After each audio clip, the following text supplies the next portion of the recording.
हाँ, तो नमस्ते मेरे प्यारे बच्चों। कैसे हैं आप सभी लोग? उम्मीद करता हूँ कि बहुत अच्छे होंगे, बहुत स्वस्थ होंगे और आप लोग प्यारे बच्चों एक बहुत ही अच्छी स्ट्रैटेजी के साथ, बहुत ही अच्छा रूटीन के साथ आप लोग अपनी-अपनी तैयारी कर रहे होंगे। जल्दी से आप लोग लाइव आ जाइए। मैं कुछ-कुछ कमेंट्स को पढ़ रहा था, इसलिए मुझे हँसी आ गई। क्या आप लोग कमेंट करते खतरनाक सा? ठीक है, चलो। कैसे हो आप लोग?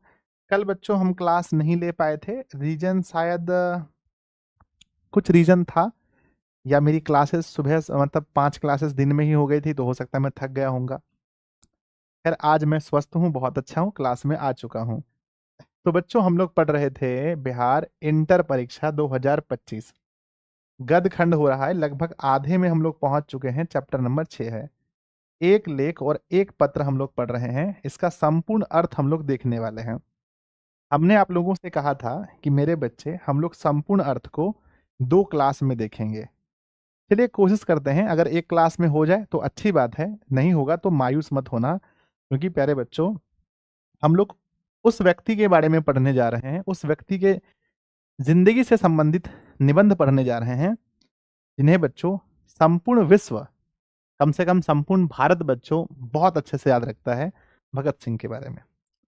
ठीक है? तो सबसे पहले श्री गणेशाय नमः बहुत ज़रूरी है, मोटिवेशन आज का सुन लीजिए। कभी हार न मानने की आदत ही एक दिन जीतने की आदत बन जाती है। तो बच्चों बहुत जल्दी ना हारना मत ज़िंदगी में। कभी भी ज़िंदगी में बहुत जल्दी हार मत मानना। सोचना नहीं भाई साहब हमें तो जीतना है। ठीक है? चलो बताओ आप लोग, बहुत दिनों से हिंदी का टेस्ट नहीं हुआ है। क्या कहती है पब्लिक बताओ? बहुत दिनों से टेस्ट नहीं हुआ है। क्या कहते हैं आप लोग बताओ? हाँ? बहुत दिनों से टेस्ट नहीं हुआ है। आप लोग का क्या कहना है? सर हम लोग का कहना है हो जाना चाहिए, ठीक है? तो बहुत दिनों से मेरे छोटे टेस्ट नहीं हुआ है, तो मैं सोचता हूँ इस संडे, है ना? मैं सोचता हूँ इस संडे ये बहुत दिनों से जो टेस्ट नहीं हुआ है, इसका बच्चों मतलब कि टेस्ट हो जाना चाहिए। और पता है इतनी अच्छी बात है कि पिछले बार जो टेस्ट हुआ था उसमें देखा है कितने लोगों ने देखा है? भाई साहब एक बार ताली बजाना पड़ेगा आप लोगों को। 87,000 प्लस व्यूज़ उस पर हैं। उस वीडियो को 87,000 से भी ज़्यादा बार देखा गया है। तो एक बार बच्चों अपने फैमिली के लिए सब लोग ताली ज़रूर बजा दीजिए, ठीक है?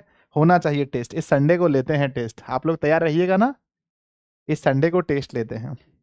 बच्चों, सबसे पहली बात, आप सभी लोग इस क्लास को शेयर कीजिए, जितना ज़्यादा कर सकते हैं। अधिक से अधिक क्लास को शेयर करेंगे। पूरी शक्ति के साथ, पूरी ऊर्जा के साथ सब लोग शेयर करेंगे। लाइक भी कर देना क्लास को, व्हाट्सएप पर, टेलीग्राम पर, स्टोरी में, स्टेटस में, जहाँ लगाना लगा दो, ठीक है? यस। एक बार बच्चे अपना स्ट्रीम बताओ, मैं देखूं ज़्यादा, है ना? एक बार स्ट्रीम बताओ सब लोग, बहुत अच्छा लगता है मुझे। कौन सा स्ट्रीम है आपका? ज़रा देखूं बच्चों यहाँ आर्ट्स वाले बच्चे कितने हैं और कॉमर्स वाले कितने हैं। वाह वाह, तालियां तालियां।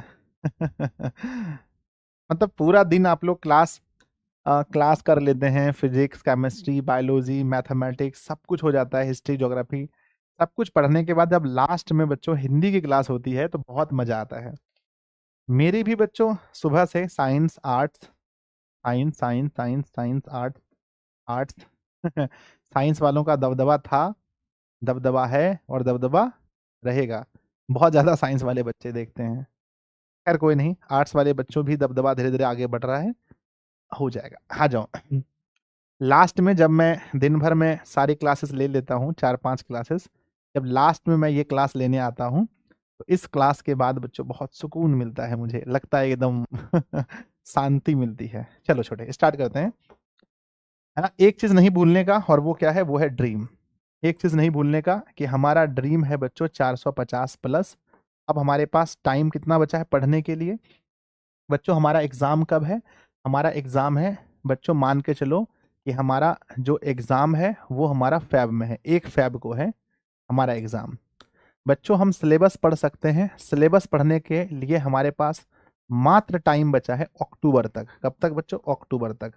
जुलाई के बाद बच्चों अगस्त, उसके बाद सितंबर, अक्टूबर। तो बच्चों हम लोग कह सकते हैं कि अप्रॉक्स हमारे पास अब कितने दिन बचे हैं पढ़ने के लिए बताओ? हमारे पास पढ़ने के लिए लगभग 100 दिन बचे हैं। 100 दिन से ज़्यादा हमारे पास बिल्कुल भी नहीं है ना? 100 दिन से ज़्यादा हमारे पास टाइम नहीं है, बस 100 दिन ही बचा है। इसी में हमें सिलेबस पढ़ना है। इसका सितंबर, अक्टूबर के बाद नवंबर, और दिसंबर, 2 महीना मेरे बच्चे। अक्टूबर से ही क्रैश स्टार्ट हो जाता है। नवंबर, दिसंबर और जनवरी, ये 3 महीना हमें क्या करना पड़ता है बताओ? ये 3 महीना हमें भरपूर मेरे बच्चे प्रैक्टिस करना पड़ता है। भरपूर जी जान लगा करके हमें प्रैक्टिस करना पड़ता है 3 महीना। तो बच्चों हम लोग पढ़ रहे थे एक लेख और एक पत्र। क्या पढ़ रहे थे? एक लेख और एक पत्र। एक लेख और एक पत्र हम लोग पढ़ रहे थे। तो क्या स्टार्ट किया जाए? एक लेख और एक पत्र क्या है? एक निबंध है बच्चों, एक एसे है। क्या शुरू करें? बोलो हाँ या ना। स्टार्ट करें? यस गुरुजी, यस यस यस। सब लोग दिल बनाकर भेज दो मेरे बच्चे। गुरुदेव स्टार्ट किया जाए। आइए स्टार्ट करते हैं।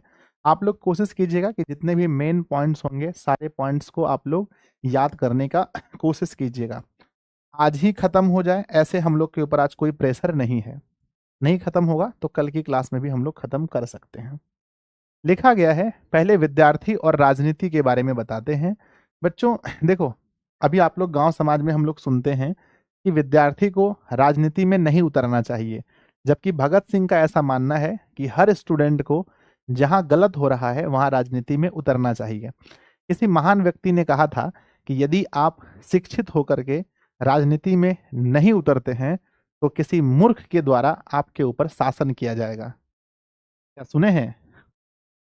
कहते हैं मेरे बच्चे कहते हैं कि इस बात का बड़ा भारी शोर सुना जा रहा है कि पढ़ने वाले नौजवान विद्यार्थी राजनीति या पॉलिटिकल कामों में हिस्सा न लें। सही बात है, कहा जाता है कि बिल्कुल नहीं लीजिए। पंजाब सरकार की राय बिल्कुल ही न्यारी है। विद्यार्थियों से कॉलेज में दाखिल होने से पहले इस आशय की शर्त पर हस्ताक्षर करवाए जाते हैं कि वे पॉलिटिकल कामों में हिस्सा नहीं लेंगे। एग्जाम में पूछा जाएगा, कहाँ की सरकार विद्यार्थी से नामांकन के समय हस्ताक्षर करवा लेती है कि आप पॉलिटिकल कामों में हिस्सा नहीं लेंगे? कहाँ की सरकार? कमेंट बॉक्स में लिखिए बच्चों। कहाँ की सरकार है जो पहले ही हस्ताक्षर करवा लेती है कि आपको पॉलिटिकल कामों में हिस्सा नहीं लेना है? आप सबको पता है। कहते हैं बच्चों कि आगे हमारा दुर्भाग्य की लोगों की ओर से चुना हुआ मनोहर जो अब शिक्षा मंत्री है। तो बच्चों इस ऐसे में शिक्षा मंत्री कौन है? एक लेख और एक पत्र जो ऐसे हम लोग पढ़ रहे हैं, यहाँ शिक्षा मंत्री कौन है? तो कहना बच्चों शिक्षा मंत्री मनोहर है।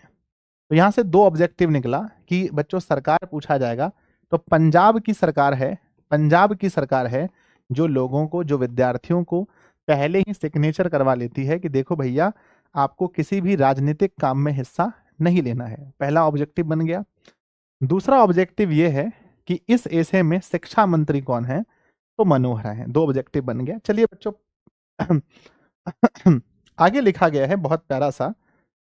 कहते हैं स्कूलों कॉलेजों के नाम पर, है ना, नाम पर सर्कुलर या परिपत्र भेजता है कि कोई पढ़ने या पढ़ाने वाला पॉलिटिक्स में हिस्सा न ले।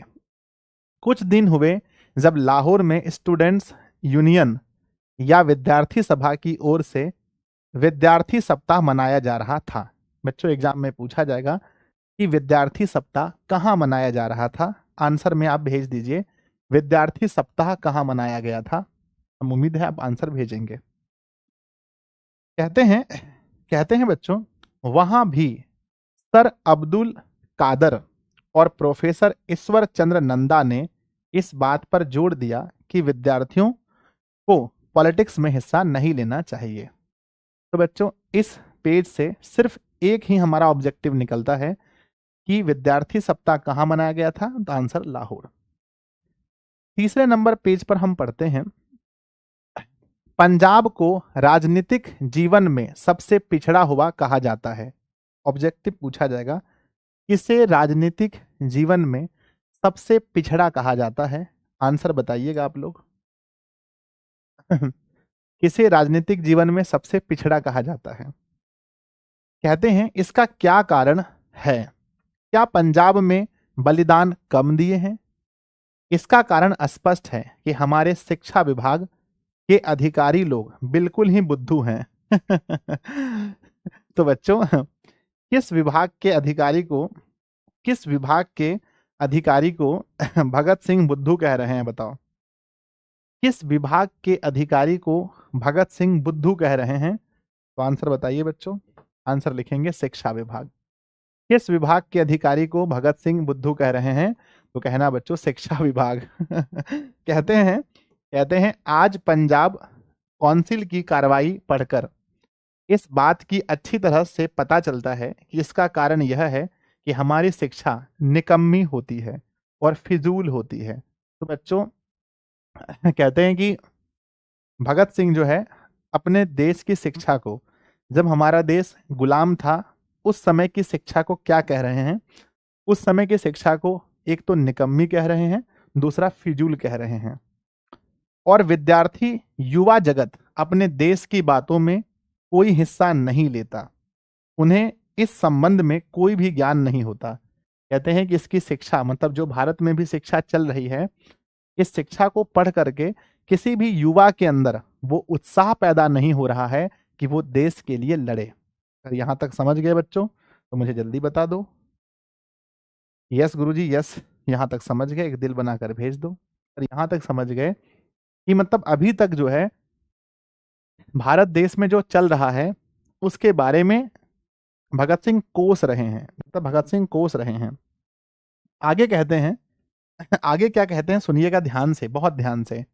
जब वे पढ़कर निकलते हैं तब उनमें से कुछ ही आगे बढ़ते हैं, लेकिन वे ऐसी कच्ची कच्ची कुछ ही आगे पढ़ते हैं लेकिन वे ऐसी कच्ची कच्ची बातें करते हैं, किंतु सुनकर स्वयं ही अफसोस कर बैठे जाने के सिवाय कोई और चारा नहीं होता। जिन नौजवानों को कल देश की बागडोर हाथ में लेनी है, उन्हें आज ही अकल के अंधे बनाने की कोशिश की जा रही है। इससे जो परिणाम निकलेगा वह हमें खुद ही समझ लेना चाहिए। यह हम मानते हैं कि विद्यार्थियों का मुख्य कार्य पढ़ाई करना है, उन्हें अपना पूरा ध्यान उस ओर लगा देना चाहिए। लेकिन क्या देश की, कहते हैं मेरे बच्चे, कि ऐसी शिक्षा का कोई मतलब नहीं है। ऐसी शिक्षा का कोई मतलब नहीं है जो हमें देश के प्रति लड़ने के लिए उत्सुकता पैदा ना करे। ऐसी शिक्षा का कोई मतलब नहीं है जो हमें राजनीति से दूर करे।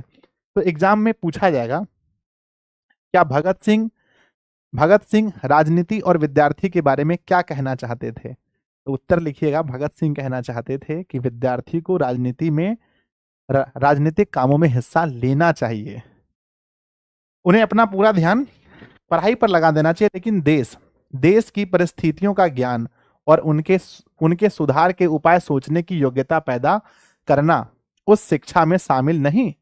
यदि नहीं तो हम उस शिक्षा को भी निकम्मी समझते हैं।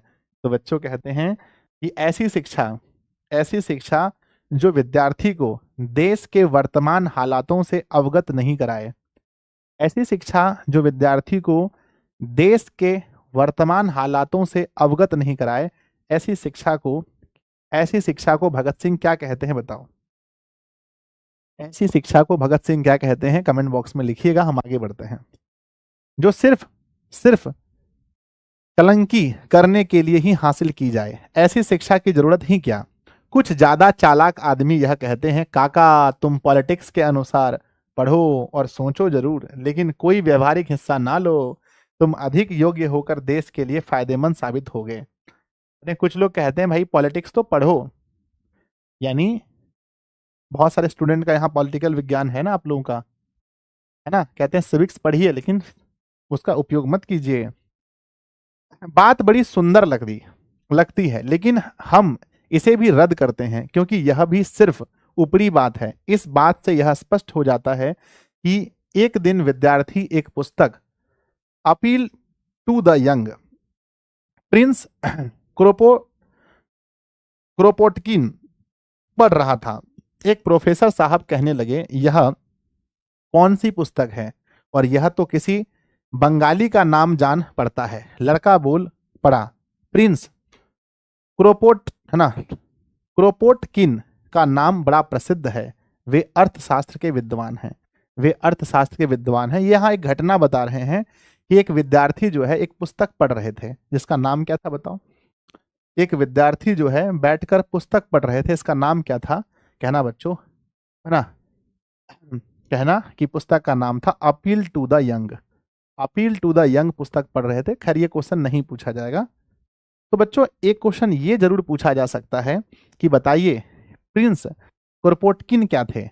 प्रिंस जो है, प्रिंस क्रोपोटकिन क्या थे। प्रिंस क्रोपोटकिन क्या थे, तो आंसर लिखना बच्चों। प्रिंस क्रोपोटकिन क्या थे, एक अर्थशास्त्री थे। एग्जाम में सवाल पूछा जा सकता है कि प्रिंस क्रोपोटकिन क्या थे, आंसर लिखना बच्चों, अर्थशास्त्री थे। अर्थशास्त्री थे। इस नाम से परिचित, इस नाम से परिचित होना प्रत्येक, इस नाम से परिचित, है ना, इस नाम से परिचित होना प्रत्येक प्रोफेसर के लिए बड़ा जरूरी था। प्रोफेसर की योग्यता पर लड़का भी हंस पड़ा और उसने फिर कहा ये रूसी सज्जन थे, बस रूसी कहकर टूट पड़ा। प्रोफेसर ने कहा तुम बोल्शेविक हो क्योंकि तुम पॉलिटिकल पुस्तकें पढ़ रहे हो। तो बच्चों कहते हैं कि पॉलिटिकल पुस्तक पढ़ने से लोग बोल्शेविक थोड़ी हो जाते हैं।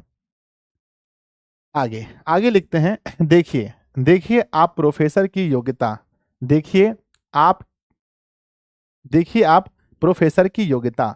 अब उन बेचारे विद्यार्थियों को उनसे क्या सीखना है। ऐसी स्थिति में वे नौजवान को क्या सुना, क्या सिखा सकते हैं। कहने का मतलब यह है कि एक अर्थशास्त्री, है ना, एक राजनीति का पुस्तक कोई लड़का पढ़ रहा था और प्रोफेसर ने उसे देखा, तो प्रोफेसर को पता ही नहीं चला कि यह पुस्तक किसके द्वारा लिखी गई है। तो यहां पर लेखक यानी कि यहां पर जो है भगत सिंह कह रहे हैं कि जिस प्रोफेसर को यह नहीं पता है कि यह पुस्तक राजनीति शास्त्र का है और यह पुस्तक के लेखक कौन है, वो विद्यार्थी को क्या शिक्षा देंगे। यहां बताइए कि किस पर व्यंग कर रहे हैं भगत सिंह, यहां पर किस पर व्यंग कर रहे हैं बच्चों, एक बार बताओ कमेंट बॉक्स में लिख करके। तो कहते हैं कि भगत सिंह यहां पर भगत सिंह जो है, भगत सिंह प्रोफेसर के ऊपर व्यंग कर रहे हैं कि प्रोफेसर के ऊपर बता रहे हैं कि भैया ये कौन प्रोफेसर है, जिसको पता ही नहीं है कि ये प्रोफेसर के ऊपर। दूसरी बात यह है कि व्यवहारिक राजनीति क्या होती है। महात्मा गांधी, जवाहरलाल नेहरू और सुभाष चंद्र बोस का स्वागत करना और भाषण सुनना तो हुई व्यवहारिक राजनीति, पर कमीशन या वायसराय का स्वागत करना क्या हुआ। यह वह पॉलिटिक्स ना, यह क्या हुआ, क्या वह पॉलिटिक्स का दूसरा पहलू नहीं।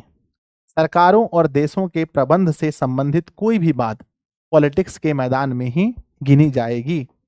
तो फिर यह भी पॉलिटिक्स हुई कि नहीं। कहते हैं कि अगर गांधी जी भाषण दे, सुभाष चंद्र बोस भाषण दे या जवाहरलाल नेहरू भाषण दे तो उसको तो सुन लेना है, वो बात अच्छी है। लेकिन अगर कोई वायसराय यानी अंग्रेज के भेजे द्वारा भेजा, मतलब अंग्रेजों द्वारा भेजा गया दूत, कोई अंग्रेजों को सुनना अच्छी बात है। किसी अंग्रेजों को सुनना क्या अच्छी बात है। यहां कौन कह रहे हैं बताइए, ये बात कौन कह रहे हैं, ये बात सुभाष चंद्र बोस कह रहे हैं कि बताइए, है ना, अंग्रेजों को सुनना क्या अच्छी बात है। फिर कहते हैं कहा जाएगा कि इससे सरकार खुश होती है कहते हैं अंग्रेजों को सुनते हैं तो सरकार खुश होती है और दूसरी से नाराज। फिर सवाल, तो सरकार की खुशी या नाराजगी का ही हुआ। क्या विद्यार्थी को जन्मते ही खुशामद का पाठ पढ़ाया जाना चाहिए। हम जो समझते हैं कि जब तक हिंदुस्तान में विदेशी डाकू नहीं, पशु हैं, पेट के गुलाम हैं, तो हम किस तरह कहें कि विद्यार्थी वफादारी का पाठ पढ़े, है ना, यानी इन्हें प्रॉब्लम है, वफादारी का पाठ पढ़े। आगे कहते हैं सभी मानते हैं कि हिंदुस्तान को इस समय ऐसे देश सेवक की जरूरत है जो तन मन धन देश पर अर्पित कर दे और पागलों की तरह सारी उम्र देश की आजादी के लिए निछावर कर दे। लेकिन क्या बूढ़ों में ऐसे आदमी मिल सकते हैं मेरे बच्चे, कहते हैं हिंदुस्तान को आजादी दिलाने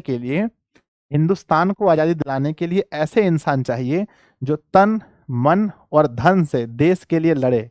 और फिर कहते हैं क्या ये बूढ़े में हो सकता है। सच में बताओ बच्चों, आप लोग बताओ, हो सकता है क्या। आप लोग बताइए कि क्या बूढ़े में ऐसा हो सकता है कि वो तन मन धन लगाकर अपने देश के लिए लड़े? हो सकता है, बहुत कम हो सकता है। क्योंकि बच्चों वो मन लगा सकते हैं, धन लगा सकते हैं, तन कहां से लगाएंगे? तन मतलब शरीर, शरीर तो वैसा होता नहीं है बूढ़े लोगों का। इसलिए सुभाष चंद्र बोस कहते हैं कि ऐसे इंसान चाहिए जिसको तन मन धन तीनों लगाना है। तो बूढ़े आदमी धन लगा देंगे मन लगा देंगे, पर तन कहां से लगाएंगे? यानी बॉडी तो होना चाहिए लड़ने के लिए। इसलिए कहते हैं भैया अगर बूढ़े सब लोग रहेंगे तो फिर कैसे होगा आजादी? आजादी कैसे मिलेगी? देखिए आगे फिर कहते हैं, आगे कहते हैं, ध्यान दो, आगे कहते हैं, क्या परिवार और दुनियादारी के झंझटों में फंसे सवाने लोगों में से ऐसे लोग निकल सकेंगे? अब ये कहते हैं कि जिनका शादी हो गया है, जिनके बच्चे हैं, जो फैमिली में फंसे हैं, वो थोड़ी कर पाएंगे। या हमारे तरह जवान आदमी चाहिए। मतलब ये घुमा फिराकर बात कहाँ ले जा रहे हैं बताइए? ये घुमा फिराकर मेरे बच्चे बात कहाँ लेकर जा रहे हैं? कमेंट बॉक्स में लिख सकते हैं आप। ये बात लेकर जा रहे हैं मेरे बच्चे युवा की तरफ। ये बात घुमा फिराकर कहाँ लेके जा रहे हैं? युवा लोगों की तरफ ले जा रहे हैं। यह तो वही नौजवान निकल सकते हैं जो किन्हीं जंजालों में न फंसे हो, और जंजालों में पड़ने से पहले विद्यार्थी या नौजवान तभी सोच सकते हैं यदि उन्होंने कुछ व्यवहारिक ज्ञान भी हासिल किया हो। सिर्फ गणित और ज्योग्राफी का ही परीक्षा के पर्चे के लिए घोटा न लगाया हो। कहते हैं विद्यार्थी को, विद्यार्थी अगर सिर्फ गणित पढ़ा है और सिर्फ ज्योग्राफी पढ़ा है तो क्या वो देश के लिए बलिदान दे सकता है? हाँ या ना? ये भी एक सवाल है बच्चों, आप लोग बताइएगा यस और नो। मुझे तो नो लगता है। अगला कहते हैं, आगे लिखा है, क्या इंग्लैंड के सभी विद्यार्थियों का कॉलेज छोड़कर जर्मनी के खिलाफ लड़ने के लिए निकल पड़ना पॉलिटिक्स नहीं थी? मेरे बच्चे एग्जाम में पूछा जाएगा कि इंग्लैंड के जो स्टूडेंट थे वो सभी कॉलेज छोड़कर, वो सभी कॉलेज छोड़कर किसके खिलाफ लड़ने निकल गए थे? तो बच्चों कहना, इंग्लैंड के विद्यार्थी कॉलेज छोड़कर किसके खिलाफ निकलना लड़ने निकल गए थे? आंसर भेज दीजिए कमेंट बॉक्स में। कहते हैं, तब हमारे उपदेशक कहाँ थे जो उनसे कहते जाओ जाकर शिक्षा हासिल करो? आज नेशनल कॉलेज अहमदाबाद के जो लड़के सत्याग्रह में बारदोली वालों की सहायता कर रहे हैं, क्या वे ऐसे ही मूर्ख रह जाएंगे? सभी देशों को आजाद करवाने वाले वहां के विद्यार्थी और नौजवान ही हुआ करते हैं। इनका कहना है कि भैया देखो, कोई भी देश आजाद हुआ है तो उसके पीछे स्टूडेंट और नौजवान का ही योगदान है। इसलिए हम लोग को भी राजनीति में आने दीजिए, हम लोग को भी लड़ाई लड़ने दीजिए। ठीक है बच्चों, मजा आ रहा है कि नहीं बताओ? मजा आ रहा है ना? बहुत मजा आ रहा है। अभी आगे आप पढ़ेंगे जैसे तो और मजा आएगा। कितनी बड़ी बड़ी बात कह रहे हैं सुभाष चंद्र बोस जी। कहते हैं, क्या हिंदुस्तान के नौजवान अलग अलग रहकर अपना और अपने देश का अस्तित्व बचा पाएंगे? नौजवान 1919 में विद्यार्थियों पर किए अत्याचार भूल नहीं सकते। वे यह भी समझते हैं कि उन्हें एक भारी क्रांति की जरूरत है। वे पढ़ें, जरूर पढ़ें, साथ ही पॉलिटिक्स का भी ज्ञान हासिल करें। देखो बच्चों, एग्जाम में पूछा जाएगा किसने कहा था वे पढ़ें, जरूर पढ़ें, पर साथ में पॉलिटिक्स का भी ज्ञान उन्हें होना चाहिए। बताओ ये बात किसने कहा था? इसलिए बच्चों मैं आप लोग से भी कहता हूं कि आप लोग को भी पॉलिटिक्स थोड़ा बहुत करना चाहिए, है ना? बताओ किसने कहा था? तो कहना बच्चों, किसने कहा था? भगत सिंह ने। भगत सिंह ने कहा था कि विद्यार्थियों को पढ़ना चाहिए पर साथ में पॉलिटिक्स का भी ज्ञान होना चाहिए। कहते हैं, और जब जरूरत हो तो मैदान में कूद पड़े और अपना जीवन इसी काम में लगा दें, अपने प्राणों का इसी में उत्सर्ग कर दें, वरन बचने का कोई उपाय नजर नहीं आता है। कहते हैं कि जब आजाद नहीं हुआ था देश, तब ये सब शब्द निकल रहे थे। जब देश आजाद नहीं हुआ था तब ये सब शब्द निकल रहे थे बच्चों। चलिए, तो यहां तक बताया, यहां तक विद्यार्थी जीवन और राजनीति के बारे में बताया गया था। तो आपको पढ़ के कैसा लगा और आपने यहां तक में क्या सीखा? बच्चों आपने यहां तक में सीखा होगा, यहां तक में बस यही सीखा होगा कि भगत सिंह घुमा फिराकर यही कहना चाहते हैं कि विद्यार्थी को राजनीति में आना चाहिए। विद्यार्थी को विद्यार्थी को राजनीति में विद्यार्थी को राजनीति में आना चाहिए, आना चाहिए, है ना? लेकिन मेरे बच्चे मिर्जापुर में मुन्ना भैया क्या बोलते हैं? मिर्जापुर में मुन्ना भैया कहते हैं कि ज़्यादा राजनीति मत करो, जाओ पढ़ो, आईएएस वाईएएस बनो, ठीक है। तो समझ लीजिए कि मिर्जापुर में गलत बोला गया है। आईएएस वाईएएस नहीं बनना है भैया, आपको पढ़ के राजनीति का भी नॉलेज होना चाहिए। पढ़ना तो है साथ में। चलो अब पढ़ते हैं बच्चों, अब क्या पढ़ते हैं, अब पढ़ते हैं पत्र। तो अब जो है लगभग आधा खत्म हो चुका है, अब देख रहे हैं सुखदेव के नाम पत्र। अब ध्यान दीजिएगा मेरे बच्चे कि अब भगत सिंह एक पत्र लिखते हैं, और किसके नाम, अपने दोस्त सुखदेव के नाम। तो अपने दोस्त सुखदेव के नाम लिखते हैं, कहते हैं प्रिय भाई, मैंने आपके पत्र का, है ना, को कई बार ध्यानपूर्वक पढ़ा। मैं अनुभव करता हूं कि बदली हुई परिस्थितियों ने हम पर अलग अलग प्रभाव डाला है। जिन बातों से जेल के बाहर घृणा करते थे वे आपके लिए अब अनिवार्य हो चुकी है। इसी प्रकार मैं जेल से बाहर जिन बातों का विशेष रूप से समर्थन करता था वे अब मेरे लिए विशेष महत्व नहीं रखती। उदाहरणतः देखिए, एक पत्र लिखा जा रहा है। कैसा पत्र है बच्चों, ध्यान से पढ़िए, ध्यान से पढ़िए, कैसा पत्र है जो भगत सिंह अपने दोस्त को लिख रहे हैं, प्रिय मित्र लिख करके। मैं व्यक्तिगत प्रेम को विशेष रूप से मानने वाला था, व्यक्तिगत प्रेम यानी कि एक का दूसरे से प्रेम, परंतु अब इस भावना का मेरे हृदय एवं मस्तिष्क में कोई विशेष स्थान नहीं रहा। बाहर आप इसके कड़े विरोधी थे, परंतु इस संबंध में अब आपके विचारों में भारी परिवर्तन एवं क्रांति आ चुकी है। आपके इसे मानव जीवन का एक अत्यंत आवश्यक और अनिवार्य अंग अनुभव करते हैं, और सहानुभूति से आपको एक प्रकार का आनंद भी प्राप्त हुआ है, आनंद भी प्राप्त हुआ है। भगत सिंह कहते हैं कि मैं जब जेल के बाहर था तो मैं व्यक्तिगत प्रेम को मैं बहुत मायने देता था। एक लड़का का एक लड़की से प्रेम, एक बच्चा का अपनी माँ से प्रेम, इसको व्यक्तिगत प्रेम कहते हैं। लेकिन इनके दोस्त जो थे सुखदेव सिंह, मेरे बच्चे, सुखदेव सिंह मतलब सुखदेव जो थे वो व्यक्तिगत प्रेम को नहीं मानते थे। लेकिन भगत सिंह जब जेल चले गए हैं तो जेल से क्या कह रहे हैं बताइए, कौन कहते हैं मैं अब व्यक्तिगत प्रेम नहीं मानता हूं, आंसर भेजिए।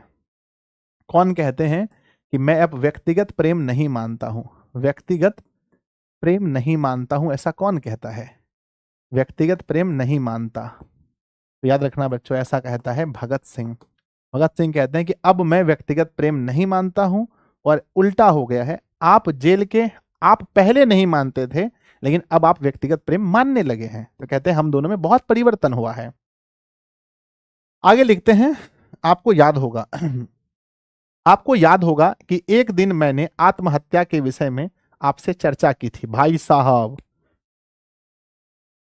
हौस उड़ गया, आत्महत्या के बारे में भी चर्चा होता है।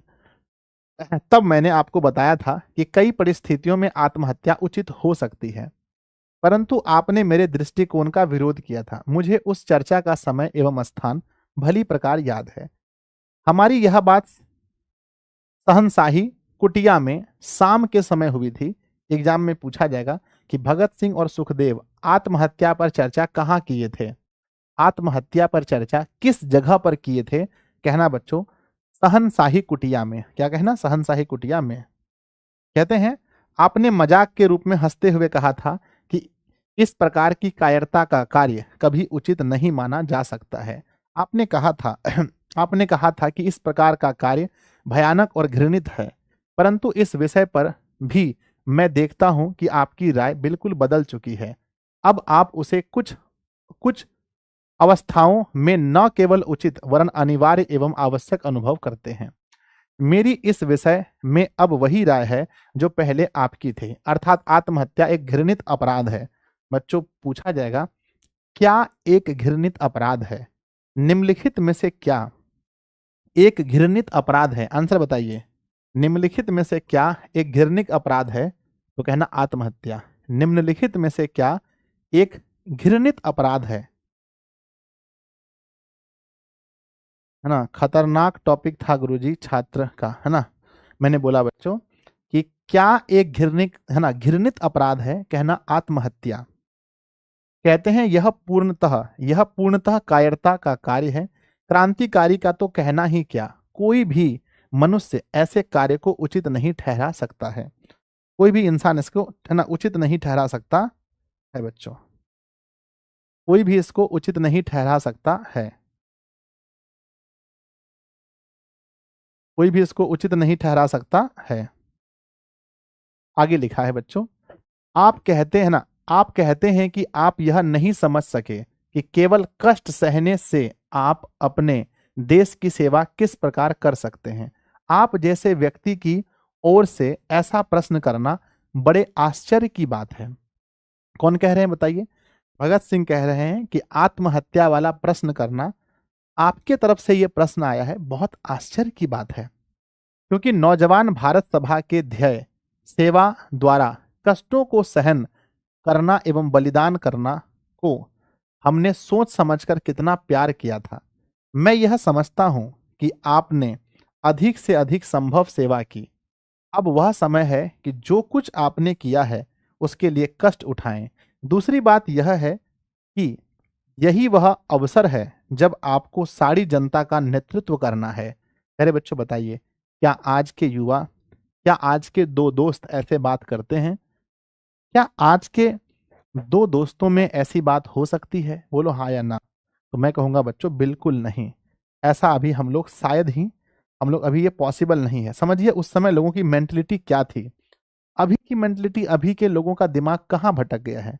पहले देखिए कितना देश के बारे में दोनों चर्चा कर रहे हैं, एक पत्र लिख रहे हैं जिसमें सिर्फ देश के बारे में बातें हो रही हैं।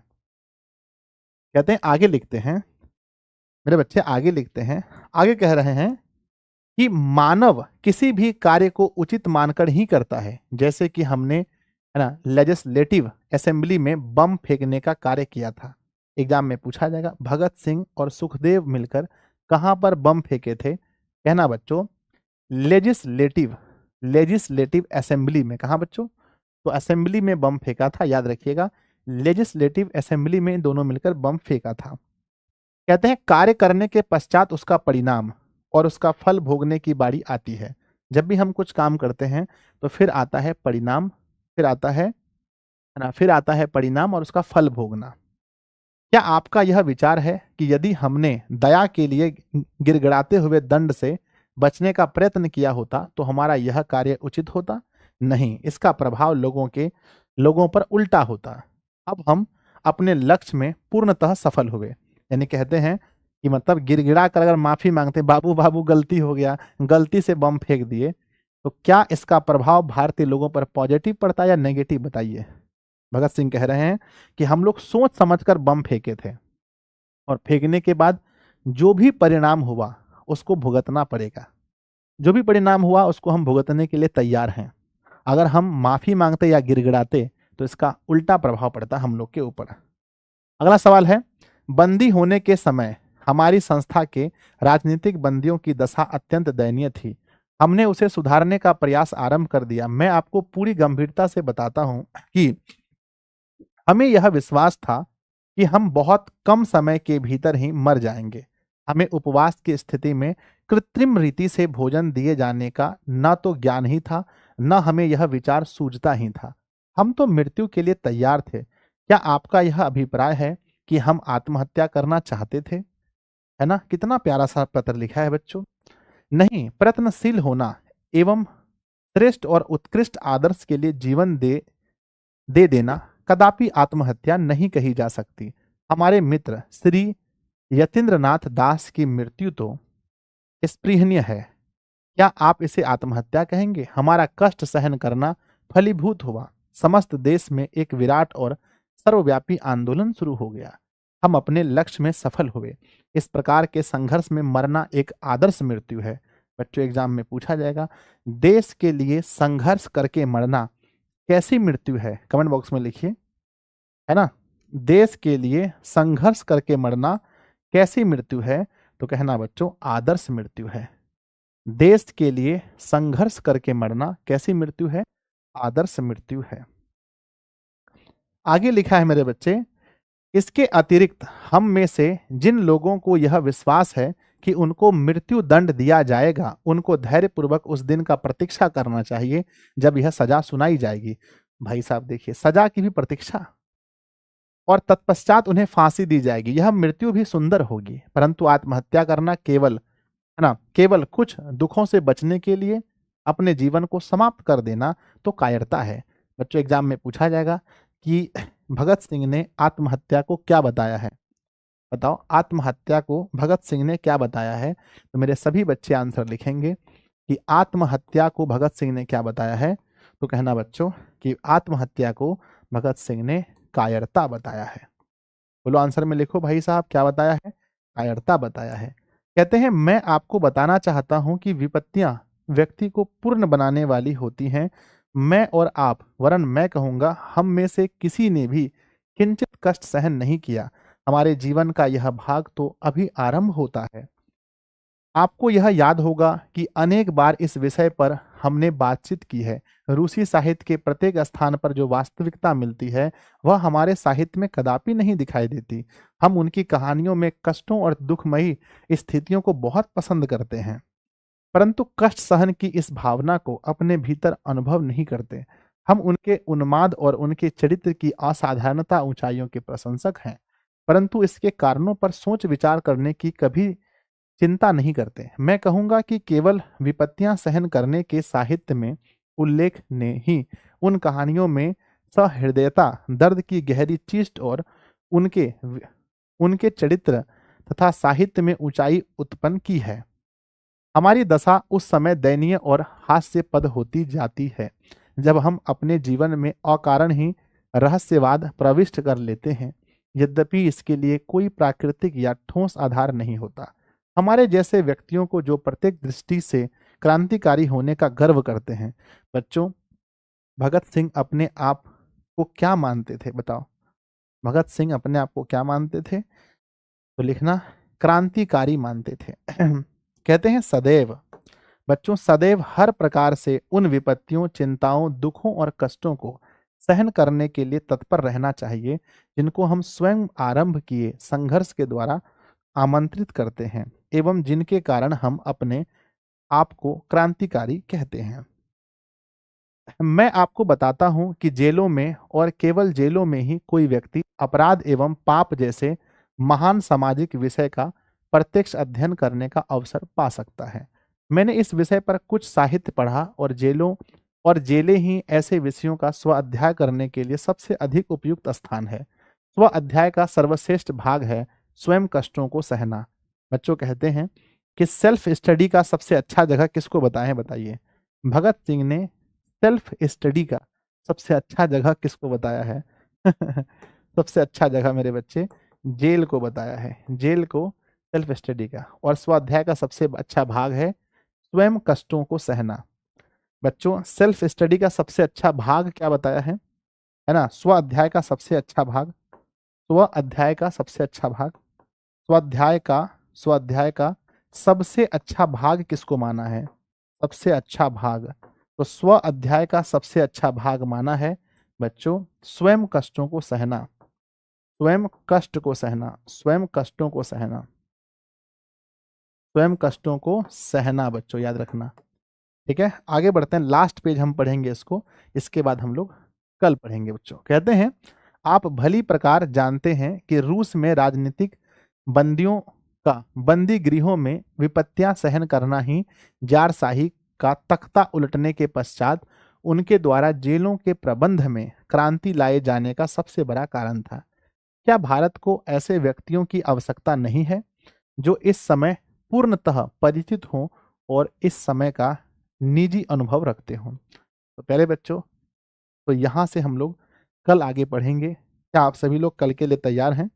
आधा से ज़्यादा हम पढ़ चुके हैं, लगभग 60%, 40% बचा है जो हम लोग कल की क्लास में पढ़ेंगे। तो बच्चों क्या आप लोग तैयार हैं कल के लिए, बताइए जल्दी से। ठीक है, तो इतना रहने देते हैं, यहाँ पर यस कर दीजिए सब लोग। मेरे बच्चे सब लोग क्लास को जल्दी जल्दी से लाइक कर लीजिए, ठीक है। अगर आज पढ़ना चाहेंगे तो आज थोड़ा बच्चों ज़्यादा है, अभी आज पॉसिबल नहीं है। लाइन बाय लाइन पढ़ रहे हैं तो एक दिन में पॉसिबल नहीं होता, आराम से पढ़िएगा, है ना।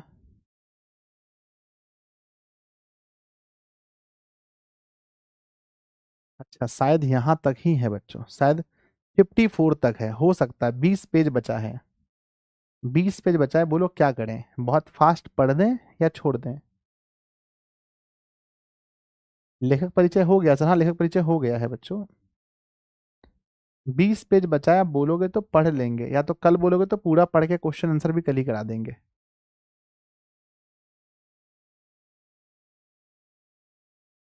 बोलो। नहीं, ये पत्र है, इसमें ज्यादा समझना कुछ नहीं है, मेन मेन चीज बस निकालना है छांट छांट करके।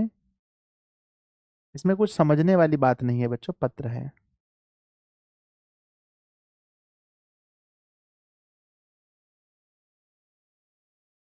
थोड़ा, चलो बच्चों पढ़ लेंगे कल, थोड़ा फास्ट पढ़ेंगे तो क्वेश्चन आंसर भी कल लगा लेंगे, कोई दिक्कत नहीं, कल खत्म कर देंगे, क्वेश्चन आंसर भी कल हो जाएगा, थोड़ा फास्ट पढ़ लेंगे, हाँ। चलिए तो बच्चों मिलते हैं कल की क्लास में, सब लोग कमेंट बॉक्स में लिखिएगा आज का क्लास आपको कैसा लगा। कल हम लोग क्या करेंगे, थोड़ा सा फास्ट पढ़ देंगे ना, थोड़ा सा फास्ट पढ़ेंगे तो बच्चों हमारा क्वेश्चन आंसर भी हो जाएगा। ठीक है, कल ही हम लोग समाप्त भी कर देंगे, टेंशन मत लीजिए। आज? अच्छा आज कह रहे हैं, अरे आज।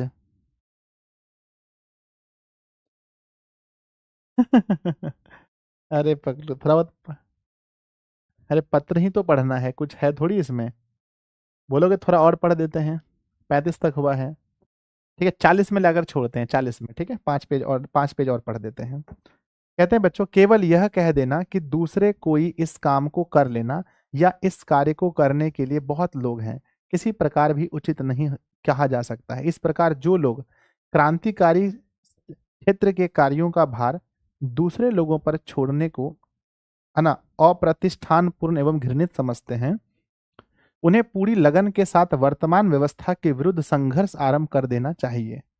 उन्हें चाहिए कि वे उन विधियों का उल्लंघन करें, परंतु उन्हें औचित्य का ध्यान रखना चाहिए, क्योंकि अनावश्यक एवं अनुचित प्रयत्न कभी भी न्यायपूर्ण नहीं माना जा सकता है।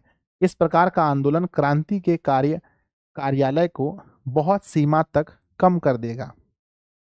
आगे लिखते हैं, जितने आंदोलन अब तक आरंभ हुए हैं उन सबसे पृथक रहने के लिए आपने जो तर्क दिए हैं, मैं उन्हें समझने में असमर्थ हूँ।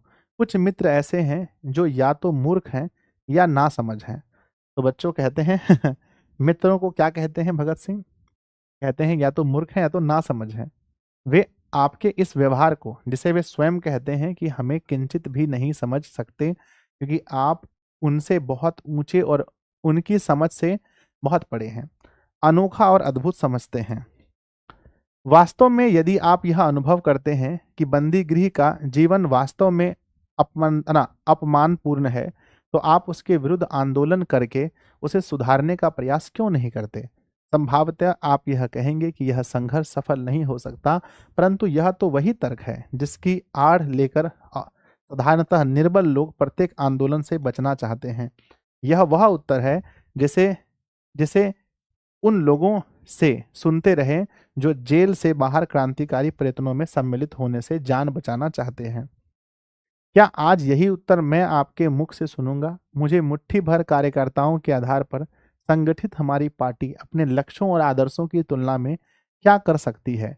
क्या हम इससे यह निष्कर्ष निकालते हैं कि हमने इस काम के आरंभ करने में नितान भूल की है? नहीं, इस प्रकार का परिणाम निकालना उचित नहीं होगा। इससे तो उस व्यक्ति की है ना भीतरी निर्बलता प्रकट होती है जो इस प्रकार सोचता है। तो बच्चों रहने देते हैं, ठीक है, 40 तक हो गया है, 40 के बाद पढ़ना है, कल आप लोग बता दीजिएगा कि सोचता है सबसे लास्ट है ना। इसके बाद हमें पढ़ना है 20 पेज लगभग पढ़ना है, पढ़ लेंगे, क्वेश्चन आंसर भी कल कर लेंगे। तो मिलते हैं बच्चों अगली क्लास में, थोड़ा सा पढ़ लिए, ज़्यादा कुछ है नहीं इसमें, समझने लायक कुछ है नहीं, बस बात यह है कि भगत सिंह ने पत्र लिखा है अपने दोस्त सुखदेव को, बस वही पत्र हम पढ़ रहे हैं, और कुछ तो इसमें है नहीं। ठीक है, मेन लेखक परिचय में था, सब कुछ लगभग वहां दिया गया था, और इसके आगे भी पढ़ेंगे, कुछ ऑब्जेक्टिव निकलेगा तो सवाल हम लोग लगाएंगे। ठीक है, मिलते हैं कल बच्चों, बाय सभी को। सर छोड़ दीजिए, हाँ छोड़ देते हैं, लो छोड़ दिए भाई। साइकोलॉजी की क्लास नहीं हो रही थी, सर के घर में कुछ प्रॉब्लम था, कल से सोमवार से क्लास लेंगे बोले हैं वो।